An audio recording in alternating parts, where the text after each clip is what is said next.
But I got my first recognition card. It was called a 4 keys card for this, and it basically said like, well done terrifying the children.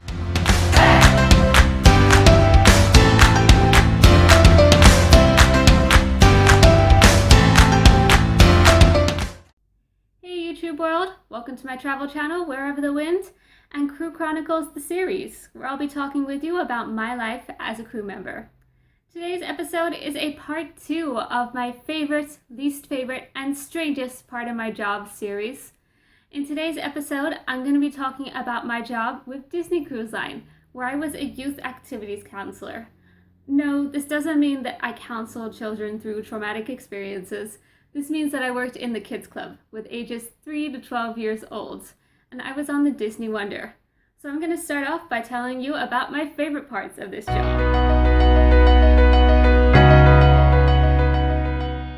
So the Pixar Pals dance party was a dance party that we had while we were in Alaskan season. So I was on the Disney Wonder, which meant that we spent 3 months in Alaska, which was amazing. And twice a week we'd have this dance party, not in the kids club, but out in the ship. So it was for everyone. One of these dance parties every week, they needed youth activities counselors to come help out. And they'd pair you up with a character, and you would go out there and dance with the character. And you were there to make sure that the character was safe and having a fun time dancing too. And it was so much fun. For starters, it got you out of the kids club, which any activity which got you outside of those 2 rooms was fantastic. Any excuse to be outside of there. But it was also really fun, like being a part of a dance party, dancing with a character. Didn't really feel like working. It was just fun for a little bit of time, and you got a bit of that like Disney magic outside of the kids club. You got to see everything with the families, so that was really cool. In the kids club, we had lots of different programs running throughout the day, lots of different games and activities to help keep the kids engaged, and there would pretty much always be something running. The kids were also welcome to go play on their own or do crafts, whatever they liked, but we always had the games there if they wanted to participate in them. And we kind of had 3 different levels of games and activities, and the middle one was counselor-run programs. So these were official activities that were in the schedule. The parents get a copy and the kids get a copy of what's happening that day. And so these were all in the schedule, and they had guidelines as to how they're supposed to be run. But you are very welcome to be creative with them and make them your own. So one of these programs was called heffalump hunting. If you're familiar with Winnie the Pooh, you'll know that heffalumps are purple elephants that steal honey. So we had these little purple elephant soft toys that we would hide around the kids club, and clues as to where all these elephants were hidden. And the idea is you go on a scavenger hunt and find these elephants. But I loved making this into a big dramatic production. I would put on like a little intro movie so the kids could learn about what heffalumps are, and then I would come out pretending to be on the phone and be like, what? No, what do you mean they're all gone? Where did they go? Oh no guys, we have a problem! And then I'd tell them that I was supposed to be keeping the heffalumps safe in a cage, but I'd gone and lost them all. They all escaped, and I needed their help finding the heffalumps. And we would go around the room trying to find the heffalumps, so we'd capture them with a net because you weren't allowed to touch them. If you would touch them, you'd turn purple and spotty, and I'd have them in the net pretending they were trying to escape and like putting them near the kids, and the kids would freak out. And then I'd get one of the other counselors to sneak a little bit of face paint like onto their face that was purple. And we could be like, did you touch a heffalump? Oh no! And then all the kids would freak out, and this counselor would start like acting like an elephant, and we'd have to capture them and figure out how to cure them. I would pretend like call the medical facility, be like, what do we have to do? Spin them around in a circle 10 times? Okay guys. And I had so much fun with this program. It was just like being a big kid, and I was so much fun to be creative with it. And Disney has these like recognition cards that managers can give you, or other cast members can give you for doing something good. They have to go through management. They can't just like give it to you. But I got my first recognition card. It was called a 4 keys card for this, and it basically said like, well done terrifying the children.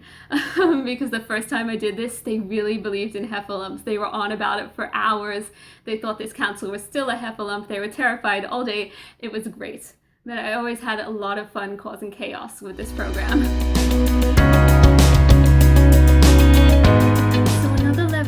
entertainment programs that we had for the kids was entertainment host run programs. So we had a few counselors specifically trained to provide performances and entertainment for the kids. And these were much bigger programs, like much more involved. Sometimes you'd have like characters come in that were a part of them, like Mickey, or like story time with Cinderella. And always there would be like one or two counselors that would come along to help out with these programs. Mostly you were there to like make sure that the children didn't like jump on Mickey during the middle of the show or just weren't causing chaos. But some of the programs you could really get involved and have a lot of fun with, and you were a part of the program. One of these was science programs. So we had fun science programs like making flubber and volcanoes. We had something with eggs. But it was always a lot of fun because you could get messy, you could be silly, and you could mess with the professor. All of the entertainment hosts that did the professor character loved it when you messed with them and were involved in the show in that way. We had one entertainment host who was an alien as well as a professor, and she was like a secret alien, and she'd tell the kids like, guys, I'm secretly an alien. See that bottle of green juice? That's my alien juice, and it keeps me looking human. You can't let the counselors like touch it. And you would spend the whole show like trying to steal the juice in ways they wouldn't know, while trying to mess with them in other ways. So it was a really fun program to be a part of, and I was definitely always really happy when I got scheduled on it.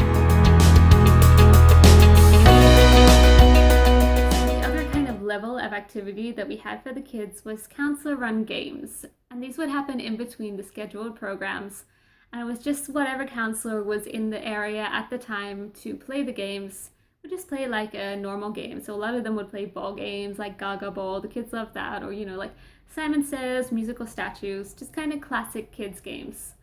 And I always love to use this time to try and be creative and think of games that were outside the box, see if they worked or not. One time I had the kids we had these like giant blocks in a Toy Story themed room. So I had them like all go grab one block and bring it up and like line up at one end of the club and sit on their block.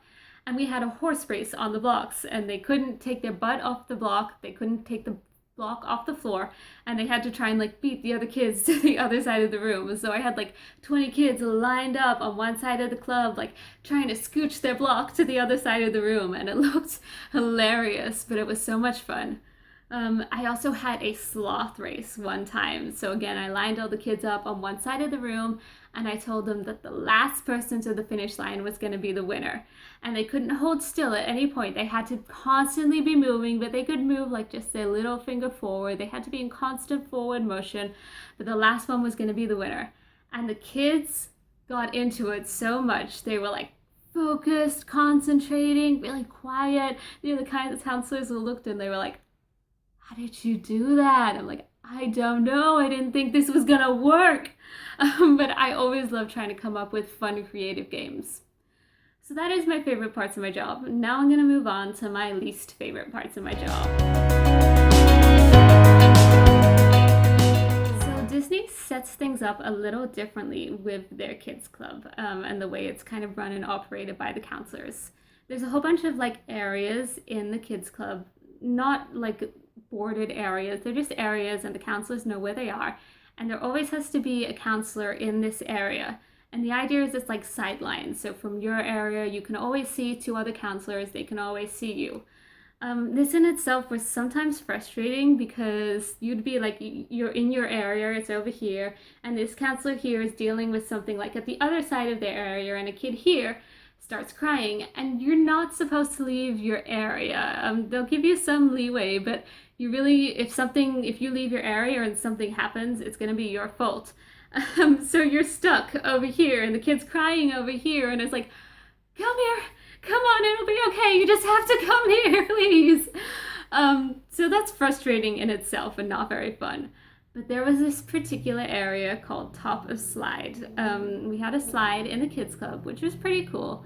And a counselor would have to sit at the top of the slide and just kind of make sure that the kids were doing the right thing going down the slide, that they were going feet first. If they had Crocs, they took them off, that they were going one at a time, and just kind of using the slide to prevent maximum injury. And I found this very frustrating because the kids just got so excited about the slide. they wouldn't listen to the rules. No matter how many times you told them to go feet first, they'd always try and like sneak in and go head first or something. And I wanted to pull out my hair. I've always been really good at entertaining kids, but this was my first time looking after them. And I found it very frustrating. And obviously we can't use any kind of discipline or anything that even looks like discipline. So sometimes to deal with a kid that just is always doing the wrong thing, and I found it happened a lot in this area, was really frustrating. It was also like you'd get a big line of kids waiting for the slide, and you're like squished into all these kids sitting on the ground, so you're like shorter than some of them. So I just didn't find it very fun. A lot of counselors liked it because they could sit down, which is something we don't get to do a lot. But I did not like that duty. So another one of these areas that counselors was one of the areas we were responsible for was craft table or craft area. Kids Club had 2 rooms. There was a club and a lab, and both of them had like a craft area. And I did not enjoy being in this craft area and trying to run craft for the kids. To start with, I'm not very crafty. I like to draw, but when it comes to craft, I'm not really into that. I'm not creative about that. Whereas there were some counselors that really liked craft and they had all sorts of fun ideas for the kids. But I also couldn't stand the mess because I knew it was up to me to clean it up. And I'm sure a lot of parents feel that way. But this is like 20 kids at the same time. And I'm like, I don't want them using glue. I don't want them using scissors. Here, I'll cut a lance and glue it together and you can color it. And that was craft. I just didn't like the chaos that came with it and all the worrying about like scissors and mess. I didn't particularly enjoy taking care of that area. So that was my least favorite parts of my job, and now I have some good ones for you. We're going to talk about the strangest parts of my job. So this was another one of those areas that the Kids Club was divided up into for the counselors. And this was to do with the bathrooms. So bathrooms for the kids on Disney ships, the Kids Club kind of run it a bit differently to how other kids clubs do. It's a boys and a girls bathroom, and they're just like public restrooms for adults. The kids, they go in, they use the bathroom, they come out. Counselors don't go in with them. All the kids have to be fully potty trained and able to use the restroom themselves. But we had to have a way of making sure that like the kids did come out after they went in and nobody was in there crying or calling for help. So it was the job of one of the counselors to stand outside the restroom. And that was it. Basically, for a half an hour or an hour, your job was stand outside the restroom. You'd make sure the kids came back out. If anyone was calling for help, you'd flag down another counselor. We used to have like a bell by the restroom, which was like, I need help, somebody needs help. And then 2 of you could go in. You could never, under no circumstances, do you go in alone, except if like a kid has fallen and cracked their head open. Other than that, you don't go in alone. But it was kind of strange that it was like, so my job is standing outside the restroom. Even the kids would like kind of notice you standing in the corner by yourself, and they'd come over and be like, what are you doing? And you'd say, I was naughty and now I'm in timeout. I even spent my New Year at midnight one year standing outside the boys' restroom. So yeah, it was definitely a little bit of a strange duty.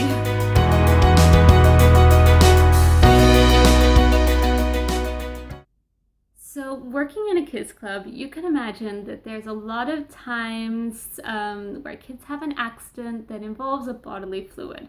So times where kids throw up, they vomit, times where they have a toilet accident, or times where they maybe get like a nosebleed. Now Disney in general is really good about like the safe cleaning of these bodily fluids. And anytime in Disney, anywhere, in a park, anywhere that someone vomits or there's any bodily fluid on the ground, you cannot just like put a caution sign over it and then walk away to clean it up. That would not stand. Because caution sign is not enough, and I can personally testify that it's not enough because I've been on Royal Caribbean ships where you can just leave a caution sign. You're not supposed to, but people do, and people just ignore the caution sign and walk through the vomit. So it's not enough, especially with kids. So anytime that there would be like a bodily fluid, like a nosebleed or vomit or pee on the floor, you would have to, if you saw it, stand over it, flag someone else down, take care of the situation and call housekeeping, and you'll stand there over or by the bodily fluid until someone is there to clean it up. So basically, you're a guardian of bodily fluid. And I remember one time at the very start of my first contract, a kid peeing on a seat, and this seat was shaped like an octopus. They had a toilet accident, they peed on the seat, so flag someone down to like come take the kid, get them cleaned up, call housekeeping. But there was 3 of us standing around this octopus with pee, and we just kind of ended up joining hands. I don't know how this happened, to like stop the kids from getting on the octopus, because kids were really determined to sit on this octopus. And then we started like going around in circles, like la-di-da, like Ring Around the Rosie. And we were there like, we're dancing around pee on an octopus. This is totally normal. But definitely it was always a little strange having to like guard the bodily fluid.